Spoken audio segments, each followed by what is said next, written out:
સાબરકાંઠા જિલ્લાના ઈડરથી મહત્વના સમાચાર મળી રહ્યા છે તો ઈડરના ગ્રામ્ય વિસ્તારોમાં શ્વાનોએ બાળક ઉપર કર્યો ઘાતકી હુમલો। બરવાળ ગામમાં રખડતા શ્વાનોનો આતંક સામે આવ્યો ત્યારે નાના બાળકને શરીરના ભાગે પહોંચી છે ગંભીરથી અતિ ગંભીર ઈજાઓ।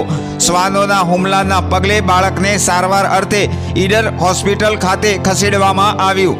ઈડર સિવિલમાં પ્રાથમિક સારવાર બાદ વધુ સારવાર અર્થે હિંમતનગર ખાતે બાળકને લઈ જવાયું। ગ્રામ્ય તેમજ શહેરી વિસ્તારમાં રખડતા શ્વાનોનો વધી રહ્યો છે ત્રાસ, ત્યારે બાળકો વૃદ્ધો સહિત રખડતા શ્વાનોને લઈ લોકોમાં ભારે ભય।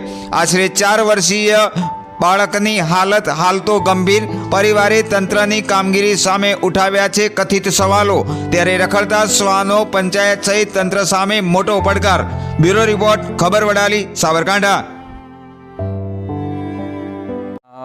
બાળકનું નામ છે મનોજ સુનિલભાઈ ડાભી, ઉંમર 4 વર્ષ, બળવાવ ઈડર પાસેથી આ લોકોએ પ્રાથમિક સારવાર ઈડર સબ ડિસ્ટ્રિક્ટ હોસ્પિટલમાં લીધી અને વધુ સારવાર માટે હિંમતનગર સિવિલમાં મોકલી આપેલા છે।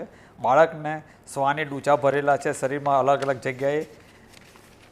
માથામાં આગળના ભાગે 2 છે, પાછળના ભાગે 2 છે, જમણા હાથે 3 જગ્યાએ કરડેલ છે, ડાબા હાથે 2 જગ્યાએ કરડેલ છે અને સાથળના અને પગના ભાગે 3-3, 4-4 જગ્યાએ કરડેલું છે શ્વાન। અત્યારે અમારા સર્જરીના ડૉક્ટરો એને જોઈ રહ્યા છે અને એને જરૂરી જે ટ્રીટમેન્ટ છે એ આપી રહ્યા છે। બાળકની સ્થિતિ અત્યારે હાલ તો સ્ટેબલ છે।